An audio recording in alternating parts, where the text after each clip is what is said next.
வணக்கம் நண்பர்களே, எல்லாரும் எப்படி இருக்கீங்க? நான் ரொம்ப நல்லா இருக்கேன். இன்னைக்கு வீடியோ வந்து ஒரு சிஸ்டர் வந்து கேட்டிருந்தாங்க. நீங்க ஸ்டார்ட்டிங்ல வந்து எப்படி வந்துட்டு பணம் சேமிக்க ஆரம்பிச்சீங்க? அதாவது உங்களுக்கு திருமணமாகி எத்தனை வருஷத்துல இருந்து நீங்க வந்து பணம் சேமிக்க ஆரம்பிச்சீங்க? அப்படின்ற மாரி கேட்டிருந்தாங்க. அதோட வந்துட்டு நான் மந்த்லி மந்த்லி எப்படியெல்லாம் சேமிக்கிறேன், உங்களுடைய சேவிங்ஸ் எப்படியெல்லாம் பண்றீங்க அப்படின்றத பத்தி கொஞ்சம் தெளிவா சொல்லுங்க அப்படின்ற மாரி கேட்டிருந்தாங்க. கண்டிப்பா நான் அத ஷேர் பண்ணிக்கிறேன். இந்த வீடியோ தொடர்ந்து பார்க்குறதுக்கு முன்னாடி கண்டிப்பா இந்த வீடியோவுக்கு ஒரு லைக் குடுத்துருங்க. அப்பதான் வந்து இந்த வீடியோ அடுத்தவங்களுக்குமே வந்து நோட்டிஃபிகேஷன்ல போகும். அடுத்தவங்க பார்க்குறதுக்கும் ஈஸியா இருக்கும். நான் ஃபர்ஸ்ட்டு வந்து எப்படி வந்து பணம் சேமிக்க ஆரம்பிச்சேன் அப்படின்றத வந்து சொல்றேன். ஃபர்ஸ்ட்டு நீங்க வந்து பணம் சேமிக்க போறீங்க அப்படின்றப்போ, என்னென்ன ஸ்கீம்ஸ் இருக்கு அப்படின்றத வந்து ஃபர்ஸ்ட்டு தெளிவா தெரிஞ்சுக்கணும். ஏன் அப்படின்னாக்கா, நான் வந்து ஃபர்ஸ்ட்டு பண்ணது அதுதான். எனக்கு பெருசா நான் வந்து ஃபர்ஸ்ட்டு சேமிக்க ஆரம்பிக்கிறப்போ, பெருசா ஒரு விஷயமுமே எனக்கு தெரியாது. ஏன்னா ஃபுல் அண்ட் ஃபுல் எல்லாமே வந்துட்டு என் ஹஸ்பண்ட் பார்த்துக்கிட்டாங்க. நான் வந்து ஏற்கனவே சொல்லியிருக்கோம். எங்களுடையது விருப்ப திருமணம். அதனால யாருமே வந்து எங்களுக்கு சப்போர்ட்டா இல்ல. நாங்க 2 பேரும் மட்டும் தான். அப்படின்றப்போ எனக்கு வந்து எங்க வீட்டுக்காரங்க எல்லாமே தேவையான எல்லாமே வாங்கிட்டு வந்து குடுத்துர்றது. எல்லா எக்ஸ்பென்சஸுமே அவங்க பார்த்துக்கிட்டது. அதனால வந்துட்டு எனக்கு அத பத்தி எதுவுமே தெரியாம தான் இருந்தது. எப்போ வந்துட்டு நாங்க கொஞ்சம் கொஞ்சமா அப்படியே லைஃப்ல வந்து கஷ்டப்பட ஆரம்பிச்சோமோ, அப்பதான் வந்து அந்த பணத்தோடைய வேல்யூ வந்து தெரிய ஆரம்பிச்சது. அதுக்கு முன்னாடியெல்லாம் வந்து ஒண்ணுமே தெரியாது. இன்னும் சொல்லப்போனா வந்துட்டு அந்த உழைக்கிற பணம் வந்து நெறைய அப்போ வந்து லாபம் வரும். எங்களுக்கு கல்யாணம் ஆன புதுசுல பார்த்தீங்கன்னாக்கா, நெறைய லாபம் வரும். ஆனா, அத வந்து எப்படி சேவ் பண்றது அப்படின்றது வந்து எங்க 2 பேத்துக்குமே தெரியாம இருந்ததுனால தான் நாங்க வந்து லைஃப்ல வந்து ஒரு பீரியடுக்கு அப்புறம் ரொம்பவே கஷ்டப்பட்டோம். அந்த மாரி ஒரு டைம்ல தான் நெறைய விஷயம் நான் வந்து தேடி தேடி தெரிஞ்சுக்க ஆரம்பிச்சேன். ஃபர்ஸ்ட்டு எனக்கு தெரிஞ்சது அப்படின்னு பார்த்தீங்கன்னாக்கா, எனக்கு தெரிஞ்ச சேவிங் ஸ்கீம் அப்படின்னு பார்த்தீங்கன்னாக்கா, ஃபர்ஸ்ட்டு நமக்குன்னு ஒரு அக்கவுண்ட் இருக்கணும் அப்படின்றது தான் என்னுடைய மைண்ட்ல வந்து அப்போ ஒரு திங்கிங்கா இருந்துச்சு. பெருசா நான் வந்து பேங்க்கெல்லாம் போறதுக்கு வந்து ரொம்ப பயப்படுவேன். எனக்கு ஆரம்பத்துல இருந்தே அந்த ஒரு இது இருக்கு. அதாவது இந்த பொது வெளிக்கெல்லாம் போறது வந்து எனக்கு ரொம்ப பயமா இருக்கும். ஏதாவது சொல்லிடுவாங்களோ, நமக்கு வந்து ஏதாவது ஒரு விஷயம் தெரியாம இருந்துச்சுனாக்கா, நம்மள பார்த்து சிரிச்சுருவாங்களோ, பேங்க் இந்த மாரி இடத்துக்கெல்லாம் வந்து போறதுக்கே பயப்படுவேன். ஏதாவது நமக்கு தெரியாத விஷயம் வந்து அங்க அ எப்படி கேட்கறது? நம்மள ஏதாவது தப்பா எடுத்துப்பாங்களோ, அப்படியெல்லாம் வந்து நெனச்சுப்பேன். நெனச்சிட்டுறதுனால தான் நம்ம வந்து பின்தங்கி போயிட்டுருக்கோம் அப்படின்றது தான் உண்ம. நெறைய விஷயம் வந்து நான் பல தடவ சொல்லியிருக்கேன் பல வீடியோல. எங்க வீட்டுக்காரங்க வந்து ஃபுல் அண்ட் ஃபுல் நீ தான் பார்க்கணும், நீ கத்துக்கணும் அப்படின்றதுனால என்னைய வந்து கொண்டு போய் பேங்க்லலாம் விட்டுட்டு அவங்க பாட்டுக்கு எனக்கு வேலை இருக்குன்ற மாரி போயிடுவாங்க. நீ தான் கத்துக்கணும் அப்படின்னே சொல்லிடுவாங்க ஓப்பனாவே. ஸோ நான் போயிட்டு ஒவ்வொரு விஷயமா தெரிஞ்சுக்க ஆரம்பிச்சேன். அப்படி தெரிஞ்சுக்கிட்டது தான் ஃபர்ஸ்ட்டு டைம் வந்து நான் தெரிஞ்சுக்கிட்டது தான் போஸ்ட் ஆஃபீஸ்ல வந்து அக்கவுண்ட் ஓப்பன் பண்றது. நான் வந்து அந்த புக்குமே இப்ப எடுத்து காட்டுறேன். அதில ஸ்டார்ட்டிங்ல பார்த்தீங்கன்னா, ஒரு ரூ. 50 இருந்து ஓப்பன் பண்ணலான்னு நெனைக்கிறேன். சேவிங்ஸ் அக்கவுண்ட் வந்து.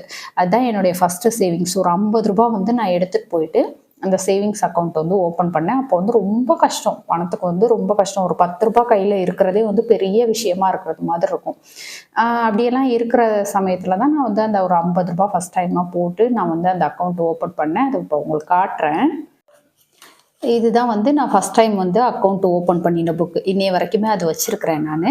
இதுக்கப்புறமேட்டுக்கு நெறைய ஒரு 7, 8 புக்கு கிட்ட மாத்திட்டேன். அதாவது பாஸ்புக் வந்து மாத்தியாச்சு. இருந்தாலுமே இத வந்து சேஃபா வச்சிருக்கேன். எனக்கு என்னவோ இத பார்க்குறப்போ எடுத்து பார்க்குறப்போ, என்னைக்காவது ரொம்ப டவுனா ஃபீல் பண்றேன் அப்படின்றப்போ, என்னுடைய பழைய டைரி, அந்த கணக்கு வழக்கெல்லாம் எழுதினது, அதுக்கடுத்து வந்து இந்த மாரி பாஸ்புக் எல்லாம் பார்க்குறப்போ, கொஞ்சம் ஒரு மாரி என்னைய நானே வந்துட்டு பூஸ்ட் அப் பண்ண மாரி இருக்கும். ஸோ, அதுக்காக வந்து வச்சிருக்கிறேன். ஃபர்ஸ்ட்டா வந்து அக்கவுண்ட் ஓப்பன் பண்ணது வந்து 16/12/2010 வந்து ஓப்பன் பண்ணியிருக்கேன். ஃபர்ஸ்ட் டைம் வந்து ரூ. 50 போட்டு. இப்ப எல்லாம் வந்து ஸ்டார்ட்டிங் ஒரு ரூ.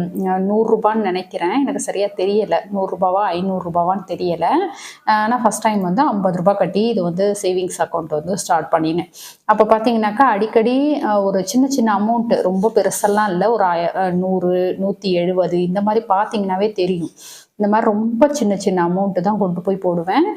எங்க வீட்டுக்கும் அந்த போஸ்ட் ஆஃபீஸ் இருக்கிறதுக்கும் பார்த்தீங்கன்னா, 1 கிலோமீட்டர் தூரம் இருக்கும். நான் நடந்து போயிட்டு, திரும்ப ரிட்டர்ன் நடந்து வரணும். கிட்டத்தட்ட ஒரு 1 1/2, 2 கிலோமீட்டர் தூரம் வந்து நான் போயிட்டு வர்றதுக்கான டிஸ்டன்ஸு.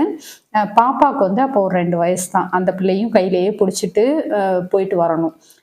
அப்ப பார்த்தீங்கன்னா, ஒரு வெறியா இருந்துச்சு. பணம் வந்து கண்டிப்பா சேமிக்கணும். பணம் இல்லாட்டி கண்டிப்பா அந்த லைஃப்ல வந்து நம்ம முன்னுக்கு வர முடியாது. 2வது வந்துட்டு யாரும் மதிக்க மாட்டாங்க. பணம் இல்லாத அந்த லைஃப் அப்படின்றது வந்து எப்படி இருக்கும்? பணம் வந்ததுக்கு அப்புறமேட்டுக்கு நம்ம லைஃப் எப்படி இருக்கும் அப்படின்ற 2மே நான் பார்த்தாச்சு. ஸோ வந்துட்டு நமக்கு வந்து பணம் இல்ல அப்படின்னாக்கா கண்டிப்பா நம்மள மதிக்க மாட்டாங்கன்றதுனால ஒரு வெறித்தனமா வந்து பணம் சேமிக்க ஆரம்பிச்சேன். அப்படி சேமிக்க ஆரம்பிச்சது தான் வந்துட்டு பணம் அப்படின்றதெல்லாம். இதுல வந்து என்னுடைய முதல் சேமிப்பு என்ன அப்படின்றதையுமே நான் வந்து உங்களுக்கு காட்டிட்டேன். ஸ்டார்ட்டிங் வந்து ஒரு ரூ. 50 ஃபர்ஸ்ட் டைம் வந்து ஒரு ரூ. 50ல ஸ்டார்ட் பண்ணினது தான் இந்த சேவிங்ஸ். அதுக்கடுத்து வந்து சேவிங்ஸ் அப்படின்றது வந்து கொஞ்சம் கொஞ்சமா நான் கத்துக்க ஆரம்பிச்சேன். பணம் இருந்தா எப்படி நம்மள ட்ரீட் பண்ணுவாங்க, பணம் இல்ல அப்படின்னா நம்மள வந்து எப்படி ட்ரீட் பண்ணுவாங்க அப்படின்ற 2மே நான் வந்து பார்த்துருக்கேன். அதனால வந்துட்டு இது வந்து நான் யாரையும் தப்பா சொல்ல கிடையாது. இதுதான் மனித இயல்பு. நெறைய பேர் வந்து இப்ப அப்படிதான் இருக்கிறாங்க. உங்களுக்கு இந்த எக்ஸ்பீரியன்ஸ் இருந்துச்சுன்னா கண்டிப்பா கமெண்ட்ல சொல்லுங்க. அடுத்த விஷயம் வந்து பார்த்தீங்கன்னாக்கா, பணத்துக்கு வந்து பாதுகாப்பான சேவிங்ஸ் வந்து நான் ரொம்ப அதுக்கு வந்து முக்கியத்துவம் குடுப்பேன். ஏன்னா, நான் வந்து பணம் அப்படின்றதுல வந்து ஒரு சின்னதா ஏமாத்தப்பட்டிருக்கேன். அதுவுமே வந்து உங்களுக்கு பின்னாடி சொல்றேன் நானு. பணத்த வந்து ரொம்ப பாதுகாப்பான சேவிங்ஸ்ல தான் வந்து போடணும். நெறைய பேர் என்கிட்ட கேட்கறது வந்து, "எந்த சேவிங்ஸ்ல வந்து போடலாம் நீங்க சொல்லுங்க" அப்படின்ற மாரி கேட்பீங்க. தயவு செஞ்சு இந்த கொஸ்டின் வந்து உங்களுக்கு நீங்க தான் கேட்டுக்கணும். வேற யார்கிட்டயுமே கேட்காதீங்க. ஏன்னா, ஒரு சிலர் சொல்றது உங்க உங்க ஊருக்கு தகுந்தது மாதிரி, உங்களுடைய சேவிங்ஸுக்கு தகுந்தது மாரி, உங்க இன்கம்க்கு தகுந்தது மாதிரி இது வந்து மாறும். ஸோ பணத்துக்கான பாதுகாப்பு அப்படின்றது வந்து சேவிங்ஸ் அப்படின்றது வந்து நீங்க தான் டிசைட் பண்ணணும். கண்டிப்பா யாரையுமே கேட்காதீங்க. யார் சொல்றதையும் கேட்காதீங்க. பணத்துக்கு வந்து எப்படி முக்கியத்துவம் அத சேமிக்கிறதுக்கு குடுக்குறோமோ, அதே அளவு இன்னும் சொல்லப்போனா அத விட அதிகமான அளவு வந்து பணத்துக்கான பாதுகாப்பு இருக்கா அப்படின்றத வந்து நம்ம பார்த்து தான் சேவிங்ஸ் வந்து பண்ணணும். நம்ம வந்து சேமிப்புக்கு எந்த அளவுக்கு முக்கியத்துவம் குடுக்குறோம் அப்படின்றத பொறுத்து நம்மளுடைய பணத்துக்குமே வந்து பாதுகாப்பு இருக்குதா? நம்ம வந்து சேஃபான ஒரு சேவிங்ஸ் வந்து பண்றோமா? அப்படின்ற மாதிரி இருக்கணும். 2வது சேவிங்ஸ் அப்படின்றது வந்து கொஞ்ச காலத்துக்கு மட்டும் பண்றது கிடையாது. அது வந்து ஒரு வெறி மாரி வச்சு பண்ண ஆரம்பிக்கணும். நம்ம வந்து கண்டிப்பா பணம் சேமிக்கணும். நமக்காக இல்லனாலும் இப்ப ஒரு சிலருக்கு வந்து சொல்லுவாங்க இல்லையா? நான் வந்து லைஃப்ல ரொம்ப கஷ்டப்பட்டுருக்கேன் அப்படின்ட்டு. அந்த கஷ்டத்த வந்து நம்ம பசங்களுக்கு வந்து குடுத்துறக்கூடாது. அவங்க வந்து அந்த மாரி கஷ்டப்பட்றக்கூடாதுன்னு நெனச்சுட்டு சேமிக்க ஆரம்பிச்சோம் அப்படின்னாவே நமக்கு வந்துட்டு நிறைய அந்த உத்வேகம் வரும். அதே மாதிரி நம்ம பணத்தால வந்து நம்ம எந்த அளவுக்கு அவமானப்பட்டுருக்கோம் அப்படின்றத வந்து மறந்துடக்கூடாது. அத எப்பயுமே ரீகால் பண்ணிக்கிட்டே இருக்கணும். நமக்கு வந்து அது ஞாபகம் வச்சுக்கிட்டே இருக்கணும். திரும்ப திரும்ப நெனச்சு பார்த்துக்கிட்டே இருக்கணும். நான் சொல்றது அந்த இன்சிடென்ட்ட மட்டும். நம்மள யார் வந்து அவமானப்படுத்தினாங்களோ அவங்கள வந்து நினைக்கக்கூடாது. நம்ம வந்து பணத்தால தானே அவமானப்பட்டோம். ஸோ அந்த பணம் வந்து நெறைய சேமிக்கணும். நல்ல முறையில சேமிச்சு வைக்கணும் அப்படின்ற மாரி நெனச்சுக்கணும். ஒருத்தர் மேல வன்மத்த வச்சுக்கணும் அப்படின்ற மாரி நான் சொல்லல. நம்ம வந்து அவங்க வந்து நமக்கு ஒரு பாடம் கத்துக் குடுத்துருக்காங்க. அந்த பாடத்துல இருந்து நம்ம வந்து சேமிக்க ஆரம்பிக்கிறோம் அப்படின்ற மாரி நெனச்சுக்கணும். இப்ப இந்த இடத்துல வந்து இன்னொரு விஷயமுமே காட்டுறேன். நான் வந்து 2010ல வந்து ஸ்டார்ட் பண்ணேன். அதே புக் தான் இது. 2017 வரைக்கும் நான் இதுல வந்து சேவிங்ஸ் பண்ணிட்டே இருந்தேன். நான் வந்து போட்டிருக்க அமௌண்ட் எல்லாம் பார்த்தீங்கன்னாக்க, இதுல எல்லாம் பார்த்தீங்கன்னாவே தெரியும். ஒரு 120, 200 இந்த மாரி ஒரு எப்படி சொல்றது? ஒரு ரூ. 50 இருந்தா கூட சடனா கொண்டு போய் இவ்ளோ தூரம் நடந்து போய் போட்டுட்டு வருவேன். கொஞ்சம் கூட யோசிக்கவே மாட்டேன். அது ஒரு வெறி மாரி வச்சுட்டு சேமிச்சதுனால, இந்த புக் முடியிறப்போ பார்த்தீங்கன்னா, என்கிட்ட ரூ. 7,177 இருந்தது. அதாவது இந்த 7 வருஷமா இவ்ளோ அமௌண்ட் சேமிச்சிருக்கேன் அப்படின்ற மாரி சொல்றேன். அப்போ வந்து எனக்கு அது ஒரு பெரிய ஒரு அமௌண்ட்டா தான் இருந்தது. ஏன் அப்படின்னா, நம்ம வந்து இப்ப சர்வசாதாரணமா பணத்த வந்து செலவு பண்றோம். அந்த அளவுக்கு வந்து சேவிங்ஸ் பண்றோம். இன்கம் இருக்கு. நம்ம வந்து செலவு பண்றோம் அப்படின்றது வந்து இப்ப எல்லாத்துக்கிட்டயுமே சகஜமாயிடுச்சு. ஆனா, அதுல ஒரு 50, 100 அப்படியெல்லாம் சேமிச்ச அமௌண்ட் தான் இன்னைக்கு இவ்ளோ பெரிய அமௌண்ட்டா இருக்கு அப்படின்றது வந்து நான் அப்பப்ப எடுத்து பார்ப்பேன். ஸோ இத வந்து எதுக்காக காட்டுறேன்னா, நம்ம வந்து ஒரு சின்ன அளவு தானே சேவிங்ஸ். ஒரு ரூ. 50, ரூ. 100ல என்னத்த பெருசா சேமிச்சிட முடியும் அப்படின்னு நெனப்போம் இல்லையா? அதுக்காக வந்து நான் சொல்றேன். ஒரு சின்ன சேவிங்ஸா இருந்தாலும் கண்டிப்பா பண்ணுங்க. அது வந்து ஒரு நாளைக்கு வந்து ஒரு பெரிய தொகையா மாறி நிக்கும். அத கண்கூடா நீங்களே வந்து பார்ப்பீங்க. அது மாரி இந்த மகளிர் குழு அப்படின்றது, இதுலயுமே நான் வந்து கொஞ்சம் சேவ் பண்ணியிருக்கேன். இது வந்து எப்படின்னாக்கா, நெறைய பேர் சொல்றது வந்து இதில லோன் மாரி குடுப்பாங்க. நாங்க அத எடுத்து ஏதாவது அதுக்கடுத்து வந்து ஏதாவது ஒரு திங்ஸ் வீட்டுக்கு வாங்கிட்டு, அத வந்து கடன் மாரி கட்டுவோம் அப்படின்ற மாதிரிக்கு சொல்லியிருந்தீங்க. நான் வந்து எப்படி பண்ணுவேன்னா, இதில வந்து சேவிங்ஸ் மாரி வச்சு அது வந்து எனக்கு பேர் மறந்துருச்சு. ரொம்ப வருஷம் ஆச்சு இல்லையா? அதனால பேர் மறந்துருச்சு. இதில வந்து சேவிங்ஸ் மட்டும் நம்ம வந்து பண்ணிட்டே இருப்போம். மாசத்துக்கு இவ்ளோ அப்படின்றது மாதிரி வந்து கட்டிக்கிட்டே இருப்போம். அது வந்து நமக்கு ஃபைனலாக இருந்தாலும் சரி, இல்லை இடையிலேயே நமக்கு வந்து இதில் லோன் மாதிரி நம்ம எடுத்துக்கலாம். நான் வந்து அந்த மாதிரி எடுக்க மாட்டேன். ஃபுல் அண்ட் ஃபுல் வந்து நான் வந்து கட்டுறது மட்டும்தான், அதாவது சேவிங்ஸாக கட்டுறது மட்டும்தான். அந்த ஃபைனலாக வந்து அந்த குழுவை கலைக்கிறப்போ நமக்கு வந்து அந்த சேவிங்ஸ் ப்ளஸ் இன்ட்ரெஸ்டோட சேர்த்து கொடுப்பாங்க.